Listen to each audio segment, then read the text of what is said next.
Chers auditeurs, vous êtes à l'écoute des messages de la bonne nouvelle de Jésus transmis à travers les prédications de l'Église adventiste du 7e jour, Église africaine francophone de Bruxelles.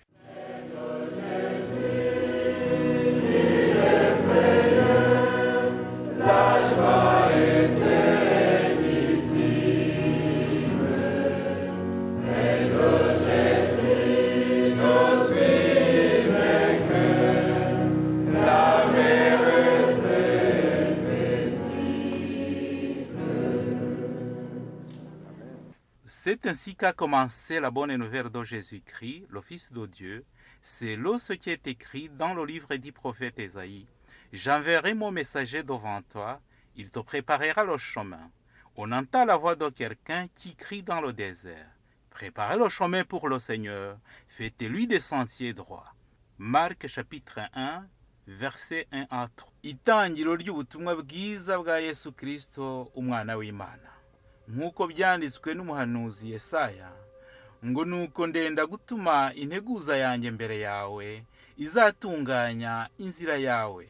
Ijwi ry'urangurira mu butayu, ati nimutunganye inzira z'Uwiteka, mugorore inzira ze. Mariko igice cya mbere, umurongo wa mbere kugeza ku wa 3.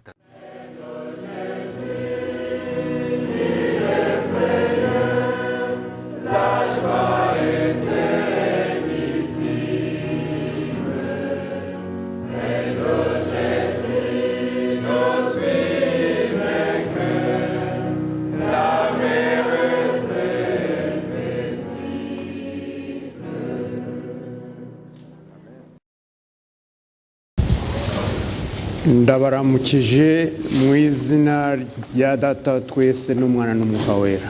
Amen. Je vous salue au nom de notre Père Dieu et de son Fils et du Saint-Esprit. Abaririmbyi barakoze cyane kuko batwibukije kwicara imbere ya Yesu. Merci au chorale puisqu'il nous rappelle de nous asseoir devant Jésus. Kwicara neza imbere ya Yesu. S'asseoir très bien devant ou en face de Jésus. Kuko ngo wicaye nabi agenza ate?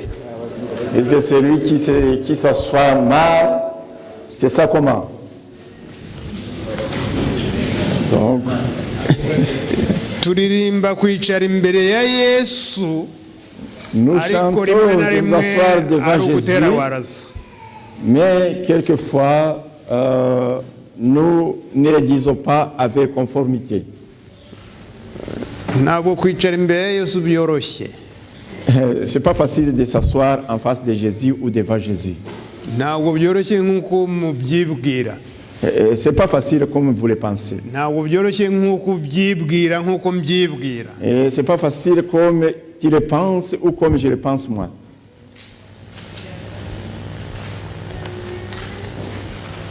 Kuko hari utubuza kuhicara. Puisqu'il y a quelqu'un qui nous empêche de s'y asseoir.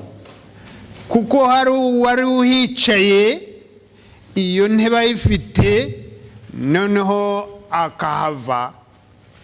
Puisqu'il y avait quelqu'un qui était là, qui avait ce siège et qui a quitté ce siège.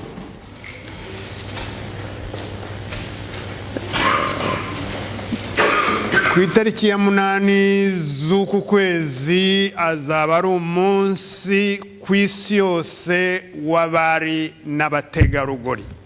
Le 8 courant, ça sera donc la journée de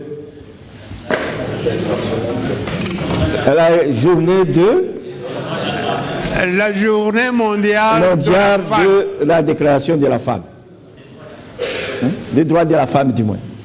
Itorero ry'Abadiventiste b'umunsi wa karindwi kuri iyi sabato niho ku isi yose hari ibyigisho by'abari n'abategarugori, nibwo uwo munsi wigihijwe.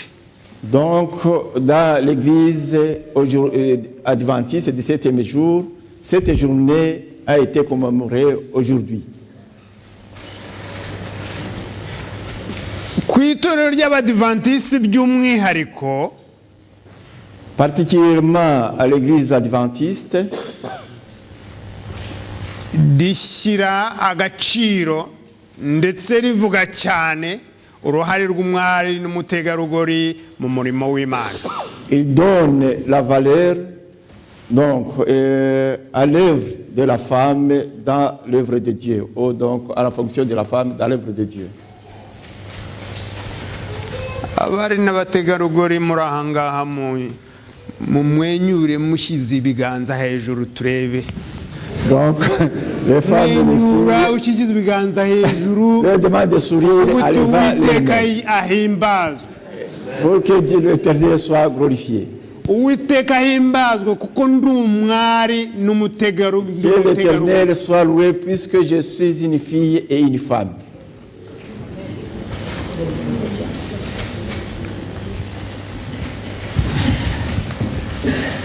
Mbese ndicyo Imana yashatse kumba cyo kuko? Est-ce que je suis ce que Dieu a voulu que je sois? Ese nishimira ko Imana yandemye ndi umwari, nishimira ko Imana yandemye ndi umutegarugori. Est-ce que je suis très heureux que Dieu m'a créé étant une fille, ou bien que je sois une femme?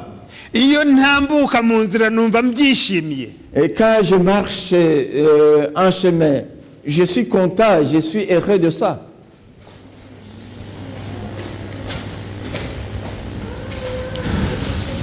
Hari abari bavuga bati ni ishyano iyo nza kuba umugabo. Il y a des filles ou des femmes qui se disent malheur à moi puisque je ne suis pas devenu homme, puisque je ne suis pas un homme. Nibyo cyangwa ntabwo ari byo? C'est vrai ou pas? C'est vrai? Hari benshi bavuga bati nanjye iyo nza kuba umugabo. Il y en a beaucoup qui se disent si j'avais été créé homme.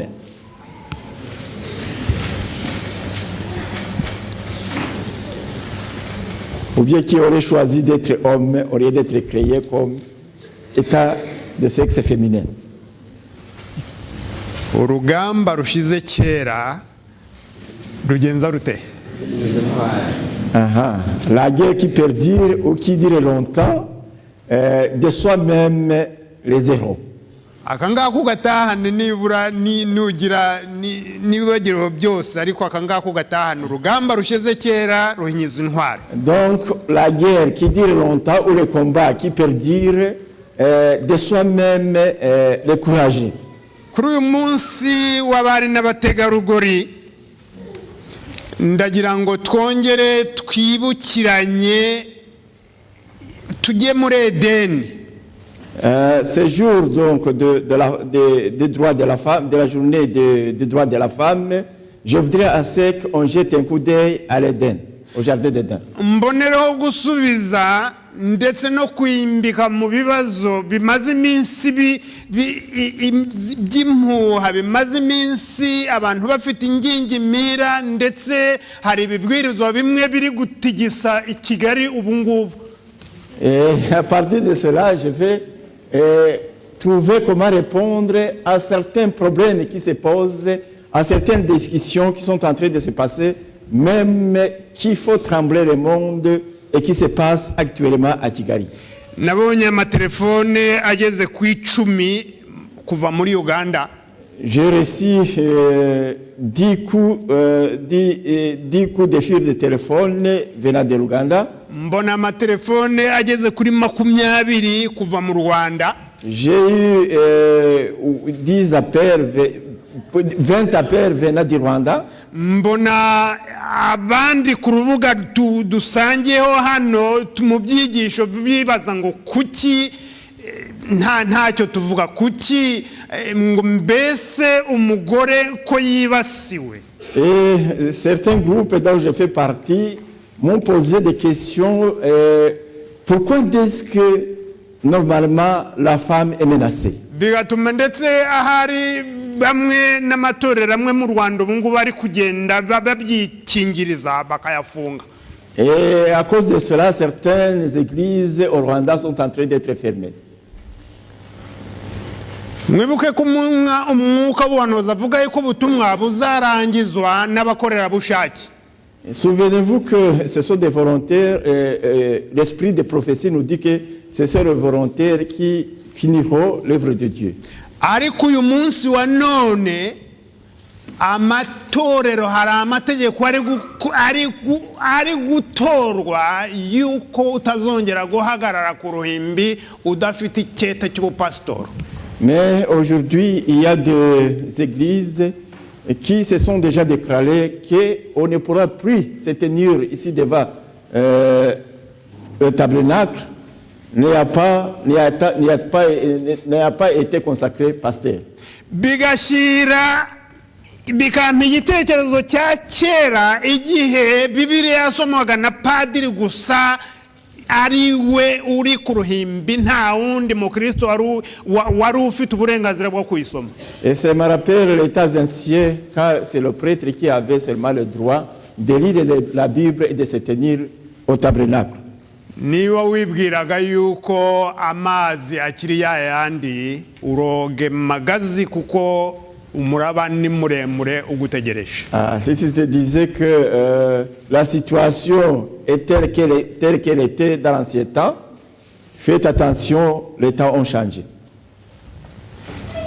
Igihe Imana yaremaga umuntu, quand Dieu a créé l'homme, ikabona ari wenyine, et quand il a trouvé qu'il était seul, akita ibintu byose ikabona arajunjamye, et qu'il venait de donner le nom à toutes les choses, à toutes les créatures, et qu'il a vu seul, ikamusinziriza igakuramo urubavu ikarukoramo umudamu cyangwa se umwari, et qu'il l'a fait endormir, et puis il a ôté l'un de ses côtes, et à partir de ses côtes, il a créé une femme. Ijuru ryose ry'abamarayika rikamanuka muri iyo ngubye ya Edeni bagakora ubukwe bwa mbere. Tous les anges ont descendu du ciel et sont allés dans le jardin pour célébrer le premier mariage. Igihe iryo juru ryari rinezerewe n'indirimba abamarayika baririmbye Imana ihagaze nayo ikaririmba. Le ciel était dans l'allégresse puisque les anges ont chanté et Dieu lui-même a chanté. Byatumye Kristo yitegereza icyo gikorwa akigereranya n'igihe azabaze gucungura umuntu ku isi. Ça poussait à Christ de voir cet acte ou bien cette cérémonie et qu'il a comparé donc le jour du salut. Au jour du salut. Akigereranya n'igihe azagaruka uko ubwo bukwe bwari bumeze abugeranya n'igihe azagaruka agacungura umuntu. Et il a comparé donc cette cérémonie de mariage au jour de son retour ici c'est pour arriver sa fiancée. Satani ntiyigeze abimenya kuko bwabaye ubwiru bukomeye. Satan n'a pas pu connaître ça puisque c'était un grand secret. Nubwo bukwe Satani ntabwo yigeze abutaha yarakira urusuferi ntabwo yigeze abutaha iyo nama ntabwo yayimenye. Et Satan n'a pas participé à cette célébration, à cette fête puisqu'il ne l'avait pas su. Amaze kuva mu ijuru ajugunywe mu isi ikamwakira. Après être descendu donc et après être projeté dans cette terre et que la terre avait reçu, nibwo yatangiye cya kiremwa kugihindanya yashusho kuyihindanya. Et c'est à ce moment-là qu'il a commencé donc à salir l'image de l'homme. Kuko yagenekerezaga inama y'agakiza uko izaba imeze. Puisqu'il essayait de voir comment sera le plan du salut. Kuko ubwo bukwe bwashushanyaga neza Kristo.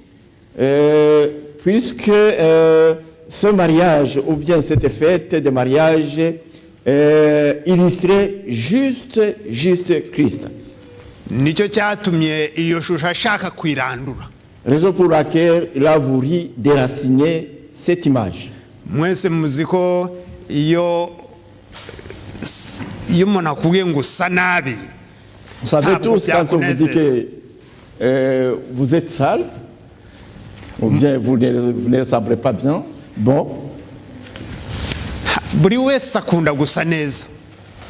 tout le monde voudrait donc avoir une bonne image. Ukeka ute ko Kristo yakwigereranya n'ikibi? Et qu'est-ce que tu penses, comment est-ce que tu penses que Christ peut être comparé à quelque chose de mauvais? Kristo kugereranya itorero n'umugore nuko yabonaga ari mwiza ari akahebuzo. Pour que Christ puisse comparer l'Église à une femme, c'est puisqu'il a trouvé que la femme était belle, était plus belle. Kuri uyu munsi itorero ry'Abadivantisiti umunsi wa karindwi ryibuka cyangwa se rikizihiza ubwigenge cyangwa itangazwa ry'uburenganzira bw'umwari n'umutegarugori. En ce jour où l'Église adventiste se rappelle ou célèbre donc le droit ou bien la liberté de la femme, rigomba kwibutsa, rifite inshingano yo kwibutsa umudamu w'iki gihe, rikamwibutsa uko uriya wari muri Edeni yari ameze. l'Église doit rappeler à la femme actuelle comment était la femme de ce talent, de la femme de l'Éden, comment est-ce qu'elle était. Urutonde rw'abagore babaye muri Bibiliya bakoze ibikorobero bitabarika. La liste des femmes qui ont été dans la Bible ont fait des choses incalculables. Bwari uburakari bwa Satani kugira ngo ya shusho ya Yesu ayihindanye n'abazajya babareba bavuga bati uyu ntabwo ni Kristo yaribeshye. C'était le plan de Dieu pour salir l'image de la femme, pour que Satan, c'était exactement le plan de Satan de salir l'image de la femme pour qu'on puisse dire que Christ s'est trompé. N'uyu munsi wa none uritonde. Même aujourd'hui, sois prudente. Uko Satani yarari n'uyu munsi ni kwari. Tel que Satan était dans l'ancien temps, il est le même aujourd'hui. Ndetse ararwana urugamba rwe ruheruka kugira ngo ishusho ya Kristo arebe ko yayikuraho by'umwihariko koko. Et il est en train de combattre le dernier combat pour qu'il puisse voir s'il peut déraciner l'image ou supprimer totalement, définitivement l'image de Christ. Ndarari ku mudamu w'umudivantiste, umwari w'umudivantiste w'itorero ryasigaye. J'invite toute femme adventiste, toute fille adventiste d'église de reste, kuba maso kuko Satani ashobora kugukoresha ya shusho wari ufite ya Kristo akayigukuraho. D'éveiller, puisque le diable, le Satan, peut t'enlever cette image et te reste de raciner. Ingendo yawe, Ta démarche, imvugo yawe, ta parole, ta façon de parler, imyambarire yawe, ta façon de t'habiller, donc, ibikorwa byawe, et tes actes, ibitekerezo byawe. tes pensées. Kristo ashobora kubihindura bikabibye, ariko wibuke ko Satani we ashaka kubirandura. Et souviens-toi sachez que Christ peut les transformer à de bonnes idées qui lui appartiennent, mais sache aussi que le diable, lui, voudrait supprimer ou bien déraciner ses bons actes. Iyo nsomye hano mu gitabo cy'ubutumwa bwatoranijwe havuga yuko ibibi bizajya bikorwa ku mugaragaro abantu ntibabibone. Dans le message choisi, on dit que le mal se feront ou bien des actes mauvais se feront en plein air et les gens ne le verront pas. ko bizajya bikorwa mu buryo bwa kijyambere satani akabyambika amajyambere abantu ntibabibone ariko azi icyo ari gukora.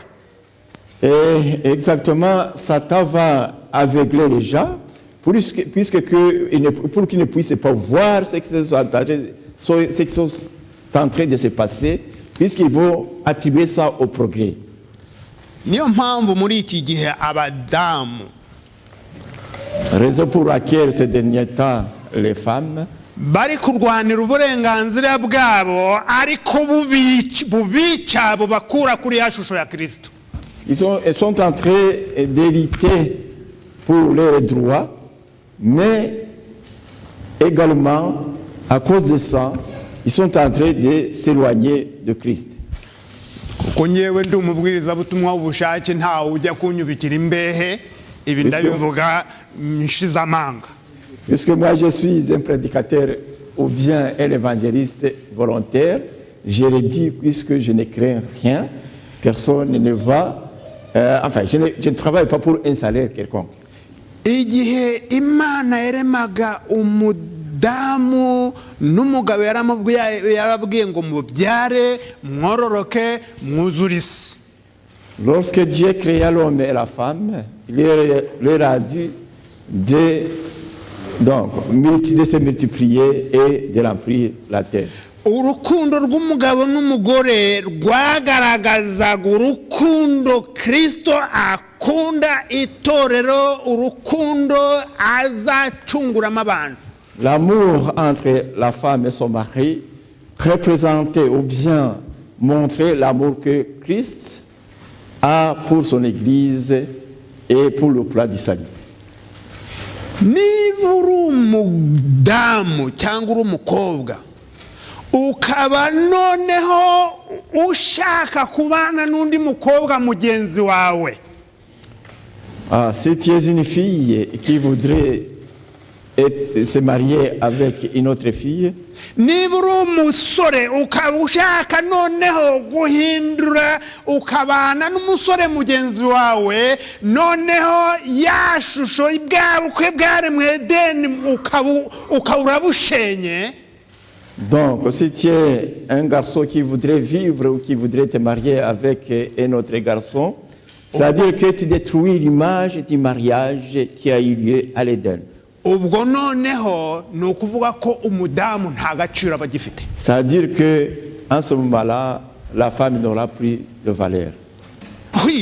Nta gaciro icyo gihe umudamu aba agifite, kuko uwo ari we wese ashobora kuba umudamu, yaba umugabo yaba iki. Ni ukuvuga yuko bwa bukwe bwari muri ya shusho ya Kristo akunda itorero muri Edeni, Satani aba yiranduye yose uko yakabaye.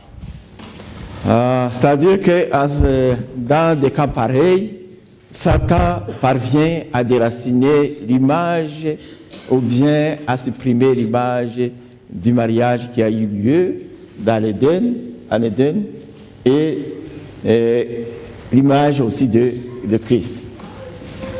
N'abakobwa bangahe n'abari n'abategori bangahe bajya mu muhanda bakigaragambya kuko bashaka yuko abagore bashyingiranwa n'abagore, abagabo bagashyingiranwa n'abagabo. On peut voir combien de femmes et combien de filles qui vont dans des manifestations pour réclamer le droit de mariage homosexuel. Turi ku nkengero ya Yorodani, turi ku rugamba ruheruka. Nous sommes au bord des Jourdains. Nous sommes donc dans la dernière guerre ou le dernier combat. Nyamara isi ntabwo ibibona. Mais la terre ne remarque pas ça ou ne voit pas ça. Urukundo rw'umugabo n'umugore ntushobora nubwo byagenda bite, igihe Kristo yamaze kurutera wakora iki? Ntushobora kururandura. L'amour entre l'homme et la femme, ou bien entre l'homme et l'épouse et son mari, Une fois fixé par Christ, personne ne peut l'ôter ou personne ne peut le supprimer. reka tugende mu befeso igice cya gatanu ahari Voyons en Éphésiens chapitre 5. kuko muri abasomyi ba bibiliya nta n'amasomo menshi ndi Vous buvuge êtes directeur donc de la Bible, je ne vais pas. abefeso igice cya kabiri umurongo wa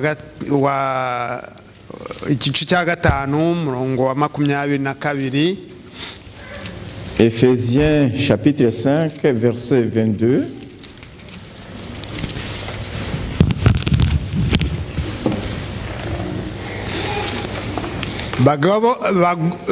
bagore mugandukira abagabo banyu nk'uko mugandukira umwami wacu kuko umugabo ari we mutwe w'umugore we nk'uko Kristo ari umutwe w'iki. Femmes, soyez soumises à vos maris comme au Seigneur, car le mari est le chef de la femme, comme Christ est le chef de l'Église, qui est son corps et dont il est le sauveur. Iki cyigisho igihe nagiteguraga nakomeje kukibazaho. Quand j'étais en train de préparer cette prédication, je me suis posé beaucoup de questions à propos. Numva kindemereye cyane. Et j'ai trouvé qu'il était lourd pour moi. Ariko nsaba Imana kugira ngo imfashe. Mais j'ai demandé à Dieu pour qu'il puisse m'aider. Kuko umwuka wera nta kimunanira. Puisque rien n'est impossible au Saint-Esprit. Reka ngisubiremo mu usome wumve mwa abagabo muri hano. Je vais encore le rire pour que vous puissiez comprendre les hommes qui sont ici. Mugandukira abagabo banyu nk'uko mugandukira umwami wacu. Femmes, soyez soumises à vos maris comme au Sauveur. Kuko umugabo ari we mutwe w'umugore we nk'uko Kristo ari umutwe w'itorero ari ryo ki. Car le mari est le chef de la femme, comme Christ est le chef de l'Église, qui est son corps et dont il est le sauveur. Et njye umugabo moi, homme, nundeba mu rugo, si tu me regardes à la maison, umbone ko ari Kristo hari ari umutwe w'itorero. Ah, donc, quand je me trouve à la maison, sache que c'est Christ qui est là et que c'est la tête de l'Église. Damase biroroshye. Ou c'est le chef de l'Église. Abagabo muri hano biroroshye cyangwa nibyo Est-ce que c'est facile vous les hommes? Sinzi niba icyo kintu Est-ce que c'est évident? Umudamu nimba ndi mu rugo andebe avuge ngo Kristo ari hano mu itorero. Une fois que je suis dans la maison, que la femme constate que je suis Christ dans cette maison, que la femme se dise, c'est Christ qui se trouve dans cette maison. Ndakumenyesha ko na madamu wanje ntabwo yigeze abimenya ariko namaze iminsi 2 ndimo ndi numva icyo kintu kindi ku mutwe ari urusyo nsaba umwuka wera kugira ngo ananje umutima wanjye awuhindure. Je voudrais dire que franchement que même mon épouse ne l'a pas su, mais j'étais toujours j'étais toujours courbé sur ce sujet, en train de demander à Dieu pour qu'il puisse m'aider à pouvoir y parvenir. Reka nongere ndisome mu ryumve bagabo muri. Je vais encore lire pour que vous puissiez comprendre, vous les maris qui sont ici. Bagore mugandukira abagabo banyu nk'uko mugandukira umwami wacu. Femmes, soyez soumises à vos maris umurongo comme au Seigneur. 23. Et verset 23. kuko umugabo ari we mutwe w'umugore we, Car le mari est le chef de l'église et le chef de la femme. nk'uko kirisito ari umutwe w'itorero ari ryo ki. Comme Christ est le chef de l'église, qui est son corps et dont il est le sauveur. burya hari igihe abadivantisite twicara tukibera, nababwiye ubushize ko twibera mu munyenga, ugasoma nk'ikinyamakuru basi bikarangira. Et quelquefois, nous les adventistes, quelquefois nous nous trouvons dans l'ambiance et nous lisons la Bible comme si on lisait un journal et c'est fini.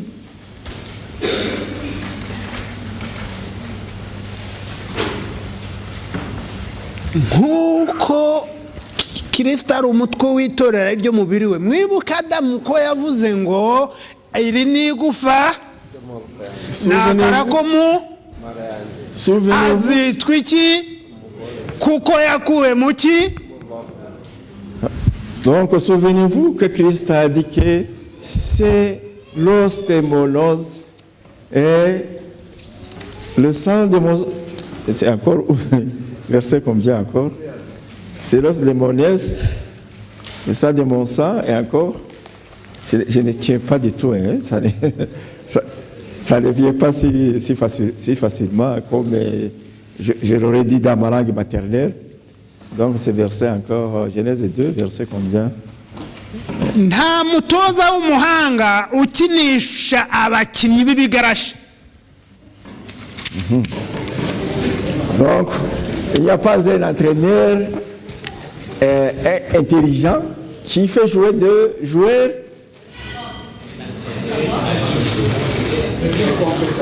et un entraîneur aligne de bons joueurs. nta muguzi badamu muri aha ngaha nujya Clemenceau nta na rimwe uzagura imyembe iboze kandi myiza ihari, ntabwo bishoboka. Vous ne pourrez jamais acheter des habits déchirés alors qu'il y a de beaux habits. ntuzatekereze ko Satani ashobora gukinisha ibigarasha, ntibibaho, ahubwo azareba wowe w'umudivantiste w'umudamu niwe azakoresha. Joueurs. Par contre, il va utiliser des bonnes personnes, des bonnes dames, c'est celles qu'il va utiliser. ntabwo umudivantiste wowe w'umugabo witwa ko uri muzamuka, ntabwo Satani azajya gukoresha wa wundi oya, wowe ni wowe azibasira.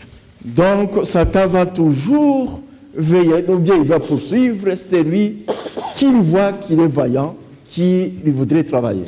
nuramuka utabaye igikoresho cya Kristo, byanze bikunze uzahinduka iturufu ya Satani. Et si tu ne veux pas être donc l'instrument de Christ, tu seras finalement l'instrument du diable. niyo mpamvu ibi byose mubona by'ibitenga, ibi by'abagore byose ni Satani ubikurura kugira ngo yasho nziza yo muri Edeni ayisibanganye. Toutes ces mauvaises actions qui sont en train de se passer, toutes ces conneries qui se passent, c'est le diable qui le fait pour qu'il puisse déraciner l'image de l'Éden. kuko Bibiliya igereranya urukundo rw'abashakanye n'urukundo Kristo akunda itorero rye. Puisque la Bible compare l'amour que Christ, l'amour de l'épouse à son mari, comme le Christ aime son Église. mudamu wanjye tumaranye imyaka 37 twubatse. Je viens de passer avec mon épouse 37 ans. namuzanye ari agakobwa gatoya. Quand nous nous sommes mariés, elle était une petite fille. Imana nari navuze ni Imana uzampa akakobwa gato nshobora yenda ibyago bishobora kuza nkagakubita ku rutugu nkiruka nkagenda. J'avais demandé à Dieu de me donner une petite fille. Lorsqu'il y aura des problèmes ou des difficultés, je pourrais la transporter sur mes épaules. niko mu mutima wanjye nasabaga. C'est ce que je pensais à l'intérieur, au fond de mon cœur. kandi Imana yarabinkundiye ariko nyuma yagenda gara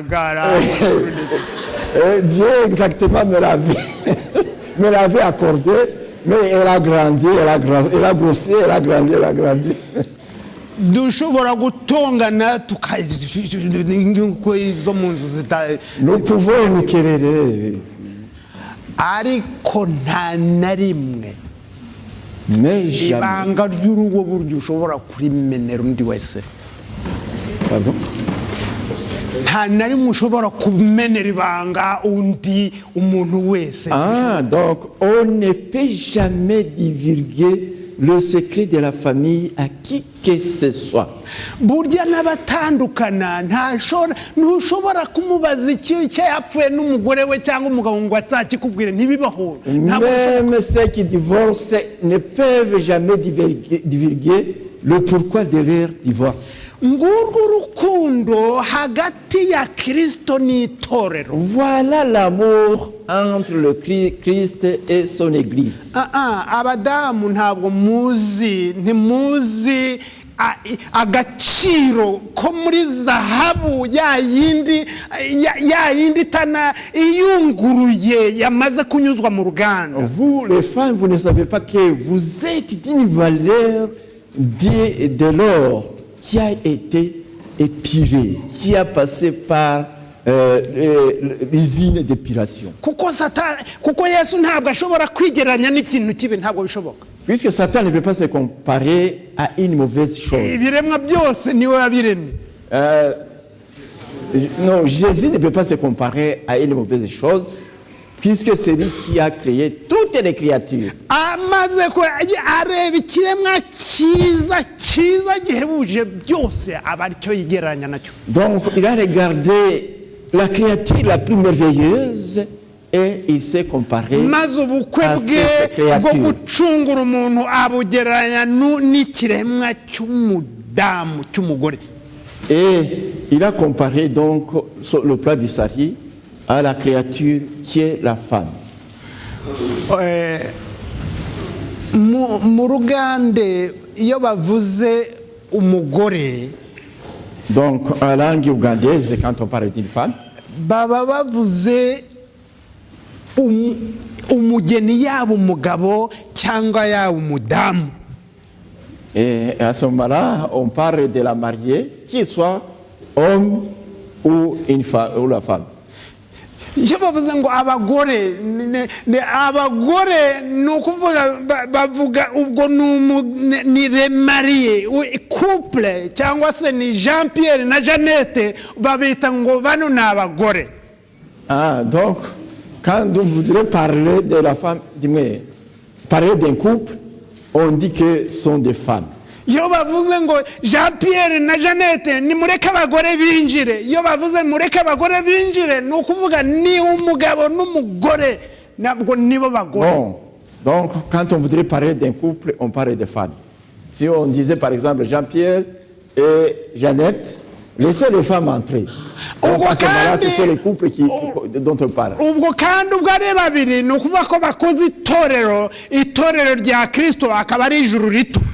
Et comme ils sont deux ensemble, ils font l'église de Christ. Et l'église de Christ, c'est le petit ciel. niyo mpamvu Kristo yigereranya n'itorero.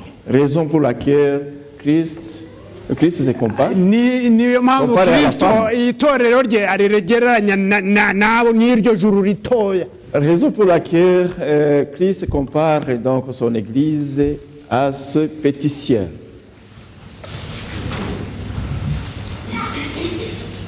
hari amasomo menshi muze gusoma muri mu byahishuwe murahasanga umugore mubi. ntabwo nashatse kumuvuga kuko umugore iyo ataye ayisaro icyo gihe ahinduka maraya.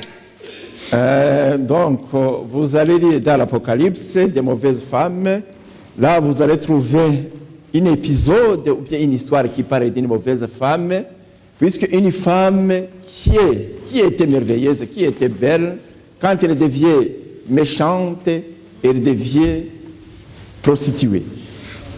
nimuza gusoma mu byahishuwe mu igice cya 12 murahasanga umugore, igishushanyo cy'umugore wambaye izuba, ndetse muhasange n'undi mugore wambaye ufite ibizira.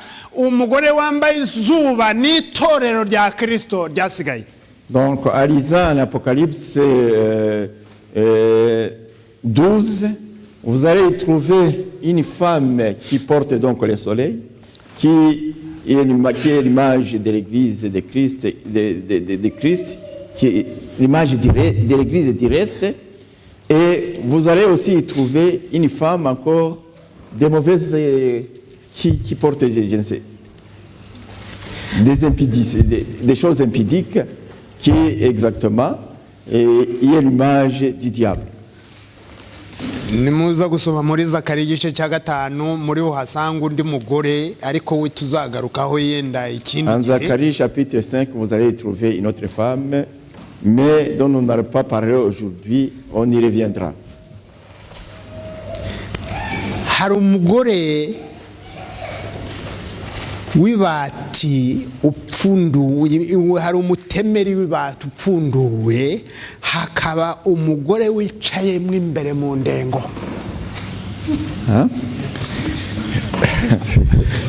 Zakariya igice cya 5 umurongo wa 7 yansomere. Zakariya igice cya 5 umurongo wa 7 twigendere. Ça vraiment, c'est formidable.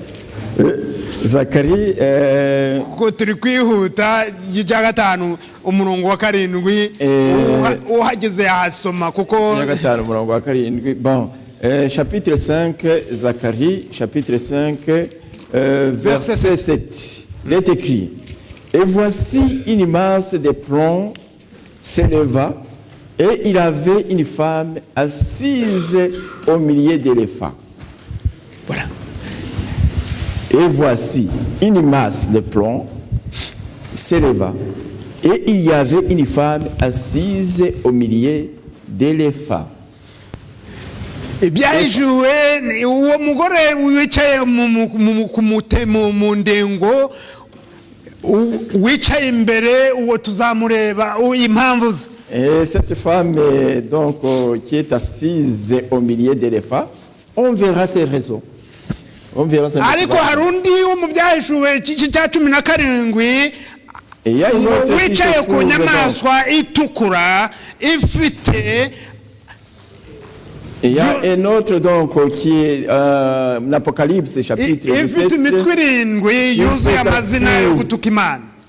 Donc, qui s'est assis donc sur l'animal rouge et qui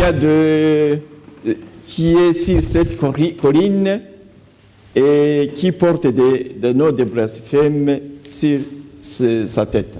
Uwo ntabwo tumuvuga kuko mwaramwize n'ubuhanuzi. On ne va pas parler d'elle puisque vous l'avez étudié. C'est une prophétie. Ahubwo ndivugira ku mugore umwe ngiye kurangirizaho. Mais je vais parler d'une femme qui va m'aider donc à terminer ma prédication. Umudamu umwe uri muri Bibiliya, nshaka ko abadamu bo mu itorero ryasigaye bakwigiraho. Une femme qui se trouve dans la Bible et que je voudrais que les femmes de l'église du reste puissent imiter. Kuko nta bundi buryo ushobora guhagarara ngo uyu muraba uwukire, ibi bitingwa ubikire, Satani asigaye ashungura abantu ubikire uretse ku mavi. Donc il n'y a pas moyen d'éviter toutes ces actions, toutes ces vagues, toutes ces tourbillons qui sont en train de se passer sans que vous réfléchissez vos genoux et priez.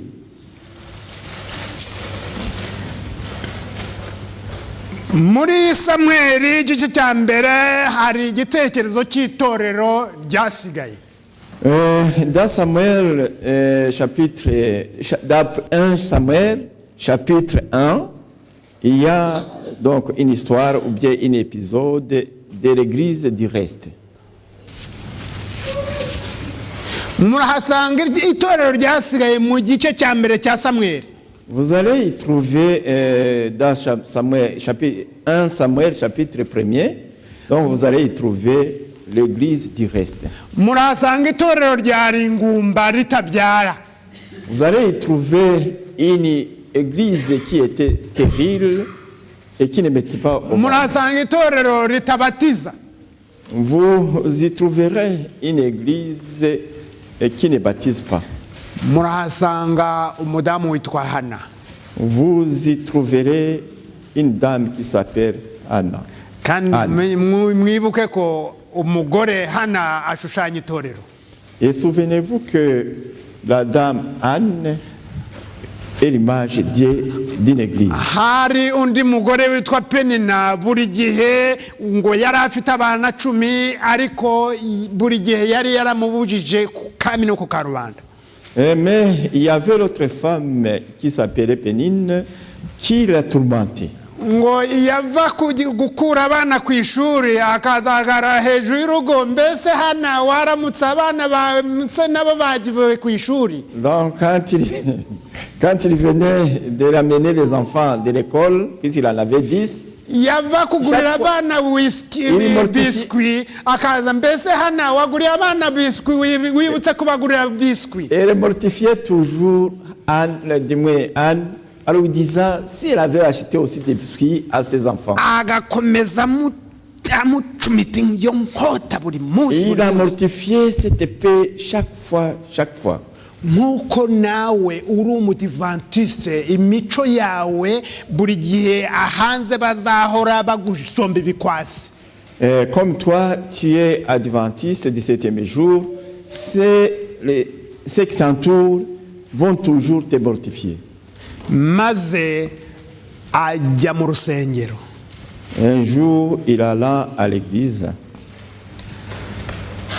Aratangira arapfukama arasenga.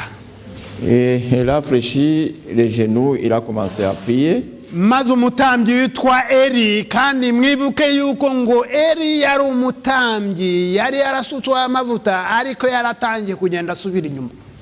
Et puis le prophète, c'était un prophète? Oui, le prophète Eli, umutambyi witwa Eli, le sacrificateur Eli, qui commençait à vieillir et spirituellement, il commençait donc à abandonner les choses de Dieu. Amubonye aravuga ati wa mugore we ko wasinze uzareka ryari kunywa inzoga. Quand il a vu en train de prier, il lui a dit toi dame, madame, quand est-ce que tu vas cesser de t'enivrer? Umugore aramubwira ati ntabwo nasinze ahubwo umujakazi wawe nsutsa amarira yanjye ku gicaniro. Et la femme lui a dit, Anne lui a dit, je ne suis pas ivre, mais je suis en train de verser mes larmes ou bien mes afflictions sur l'auteur de Dieu. Eli aramubwira ati genda ibyo usabye Imana igenze ite ibigwe. Eli lui a dit, va-t'en et ce que tu as demandé que Dieu te le donne. Umudamu arahaguruka anezerewe aragenda asama inda abyara umwana Samweli. Et la dame s'est levée dans la joie et elle est partie et elle a été enceinte de Samuel. Igitekerezo cye murakizi uko yaje gushimira Imana nuko vous connaissez toute l'histoire, comment est-ce qu'il est venu remercier Dieu et comment le sacrificateur l'a béni. Amaze kumuhesha umugisha abyara abandi bana 5. Donc après l'avoir béni, il a eu encore d'autres 5 enfants.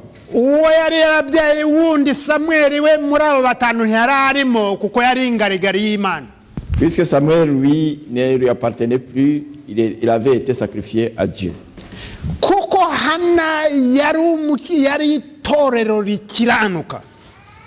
Anne était une église qui était fidèle. Ari gushima Imana yaravuze ati wari incike abyaye barindwi.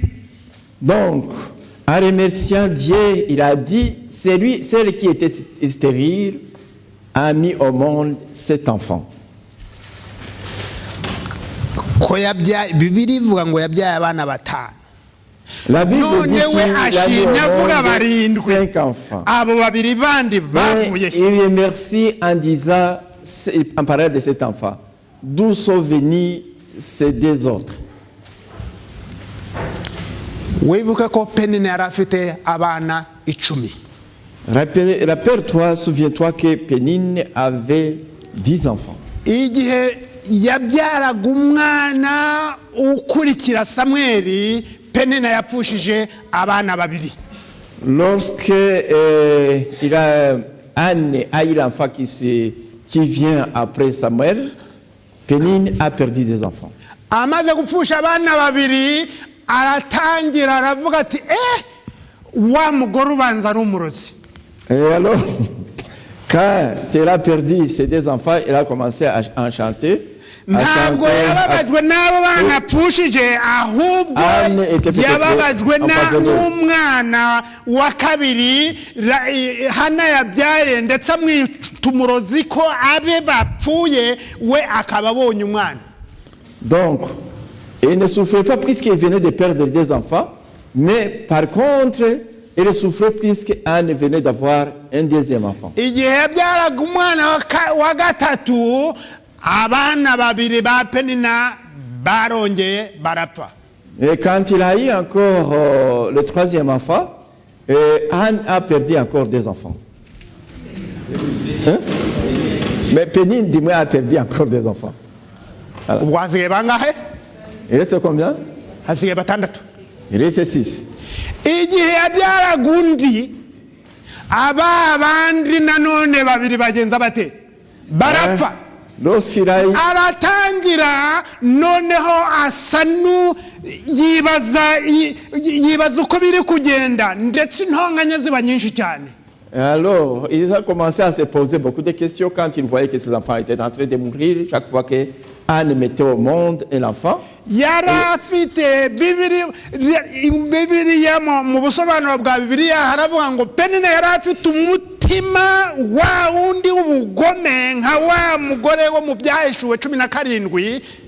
Pénine avait, donc était devenue si méchante de façon que elle est comparable à cette femme qui porte des choses, donc des impuretés. Igihe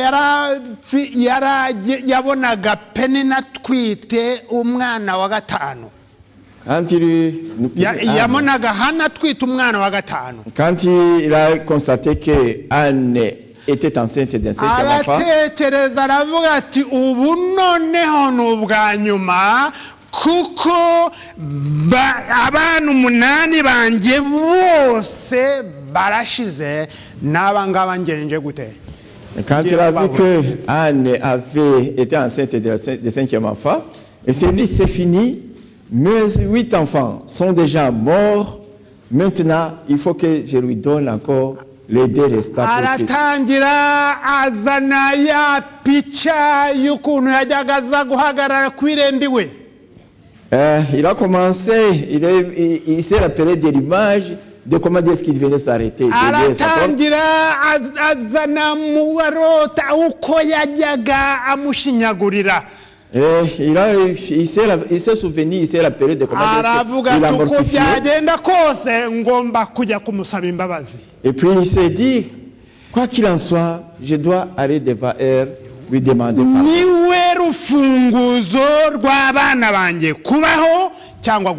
C'est elle la clé de la vie de mes enfants ou de leur mort. Ndamureba penina amanuka agasozi yerekera kwa Elukana aho Hana yarari. Et je vois Pénine en train de descendre chez Anne. Ndakubita ipica aho aba ubwo bwana bwa Hana bwari burimo bukina. Je vois donc l'image là où les enfants d'Anne étaient en train de jouer. Ndakubita ipica uko undi yamanutse yumva agenda yikandagira. Je vois l'image comment Pénine était en train de descendre avec un trébuchat. Ndakubita ipica uko yumvaga avuga ati ese mama arambabarira ese ndamusaba ndamuturuka he. J'imagine comment est-ce qu'elle se posait des questions de savoir s'il va lui accorder lui donner la pardon. Mazamugeze imbere ntabwo Hana yigeze narimwe avuga ati mbese ni wowe iki, maze ngo Hana arasimbuka mubonye mu muryango arirukanka aramuhobera maze bahuza imisaya maze baratangira bararira. Mais Anne, quand elle l'a vu, elle a rapproché juste à la porte. Aramubwira ati et les deux ont commencé à pleurer. Mwene data nagukoreye ibyo nagukoreye ndabizi ariko umbabarire ukize ubugingo bw'abana banjye. Il a dit voilà le mal que j'ai fait, que je t'ai fait, je le reconnais, mais sauve la vie de mes enfants. Yaramubwiye ati ntabwo mbyibuka n'ibyo nakubabariye kera. Anne lui a répondu qu'elle ne se rappelait plus de ça, puisqu'il lui avait déjà lui pardonné. Barapfukama barasaba. Et ils se sont agenouillés et ils ont prié. Uwiteka aramubwira ati abo bana bagombaga gupfa ariko kubera yuko usabye ntabwo bazigera bongera kwitwa ba Penina, bazaba bawe iteka ryose. Donc dans la prière, l'Éternel leur a répondu et lui a dit, puisque à partir d'aujourd'hui, ces enfants t'appartiennent et ne vont plus appartenir à Pénine, donc c'est pour l'éternité. Ngaho nicyo cyatumye Hana ashima Imana aririmba ikivugo kiri hariya mu byishimo bya Hana igice cya kabiri aravuga ati uwari incike abyaye kangahe. Raison pour laquelle Anne a chanté donc, a cité ce poème qui dit celle qui était stérile a mis au monde cette fois. Voilà le caractère de l'église du reste. Bari hehe abana b'abakobwa, bari hehe abadamu bavuga bati tugomba kuba nkana tugatsindira ku mavi. Où sont les filles, où sont les femmes qui disent nous devons gagner, état agenouillé en train de prier. Uyu munsi wa none Uwiteka umwuka wera arakomanga imitima y'abantu kugira ngo muri iyi si icuza umwijima abantu bamere nka Hana. Et l'Éternel frappe à nos cœurs pour que dans ce monde obscur, que les gens deviennent comme Anne. Irakomanga ku mitima y'abagabo n'abagore muri iki gicamunsi kugira ngo bamere nka Hana. Il frappe aussi les cœurs des hommes et des femmes pendant cette journée. Ababaye imitima y'akage bamere nka Penina. Pour qu'ils puissent quitter leur cœur endurci et qu'ils deviennent comme Anne. Endurci comme Pénine, mais qui deviennent comme Anne. Somo riheruka ibyahishuwe 22 umurongo wa 14. Et Apocalypse 22 chapitre et verset 14. Hahirwa bamese ibishura byabo kugira ngo bemererwe kwegera cya giti cy'ubugingo kandi banyure mu marembo binjire muri rwa rurembo. Heureux ceux qui lavent leurs robes afin d'avoir droit à l'arbre de vie et d'entrer par les portes dans la ville. ndasaba Imana n'umwana n'umwuka wera kugira ngo ifashe itorero muri iki gicamunsi. Je demande à Dieu et à son Fils et au Saint-Esprit qu'il puisse nous aider cette journée. Kugira ngo nubwo hirya no hino nubwo amatorero amwe batangira guhindura ishusho ya Kristo uko bishakiye. Bien que de gauche à droite, certaines églises peuvent commencer à transformer l'image de Christ comme il est vert.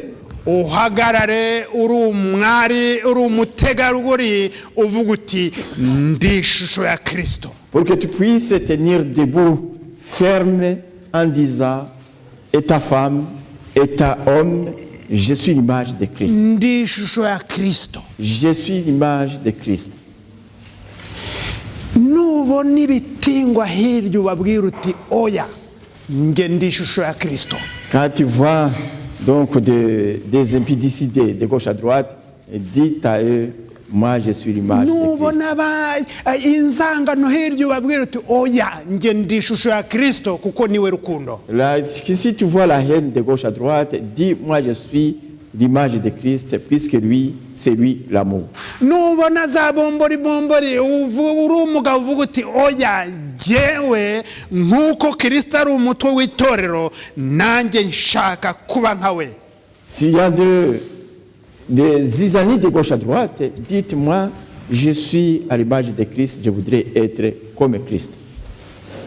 Abafite icyo cyifuzo nsaba ko bahaguruka tugasenga. Ceux qui ont donc ce souhait, je leur demande de se mettre debout. Uwiteka azaba umugabo wo guhamya. Que l'Éternel soit témoin. Kuko igihe Eli yabwiraga Hana ati genda bikubere nkuko uvuze. Puisque lorsque Eli disait à Anne d'aller et qu'il soit comme il a demandé, ibyo yasabye yarabihawe. Ce qu'il avait demandé, il en a reçu. Nubwo yabitongerewe n'umuntu wari umunyabyaha. Bien que donc ça a été, ça venait d'une personne pécheur. Ariko yari yarasizwe amavuta. Mais il avait été loin. Ntuzigere wibwira yuko niba ufite ikibazo. Ne croyez pas que quand vous avez un problème ugasaba Yesu et que tu demandes à Jésus, azakumva buri gihe yiteguye kugusubiza. Il t'écoute toujours et il est prêt à te répondre. Data mwiza mubyeyi w'impuhwe n'imbabazi. Notre Père, Dieu de pardon, turagushimiye muri iki gicamunsi yuko utwibukije inshingano zacu. Nous te remercions pendant cette journée puisque tu nous rappelles de nos devoirs. Nukuri twaracumuye. C'est vrai que nous avons péché. Nukuri twateshutse inzira. Et c'est vrai que nous avons raté le chemin. Ariko uyu munsi mais aujourd'hui, nous revenons. Tuje nka Penina. Nous venons comme Pénine. Twejesha amaraso Kristo yasheshe ku musaraba. Sanctifie-nous par le sang que Christ a versé. Aho Satani yateye ibikomere ubyomore uhasiga amavuta huzura umwuka wawe. Et là où Satan a causé des blessures, que tu es donc détruit ton huile. Kugira ngo duhinduke ibikoresho muri isi y'umwijima. Pour que nous soyons des instruments dans ces terres obscures. Kandi aho tugenda, et partout où nous marchons, ibyo dukora, tout ce que nous faisons, ibyo tuvuga, tout ce que nous disons, byose biheshe icyubahiro izina ryawe. Et tout soit donc glorifie ton nom. Kugira ngo bugiye kuzatunguka ku bico. Lorsque tu vas encore revenir, tubitorero ryasigaye rizagusanganira. Et nous soyons une église qui va te rencontrer. Tube abageni bazambara imyenda yo gukiranuka.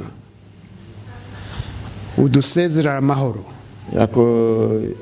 Accompagne-nous kandi uhira abashyitsi baje muri iri teraniro et bénis les visiteurs qui sont venus dans cette église. buri wese waje ahangaha umuvomerere ku mbuto y'igiti cy'ubugingo Et que chacun donc puise sur l'arbre de vie. kugira ngo tube intandaro y'agakiza muri uyu mujyi wa Buruseli Pour que nous soyons la voix ou le canard de la vie dans cette ville de Bruxelles. ku bwa Yesu Kristo umucunguzi wacu Et au nom de Jésus, Amen.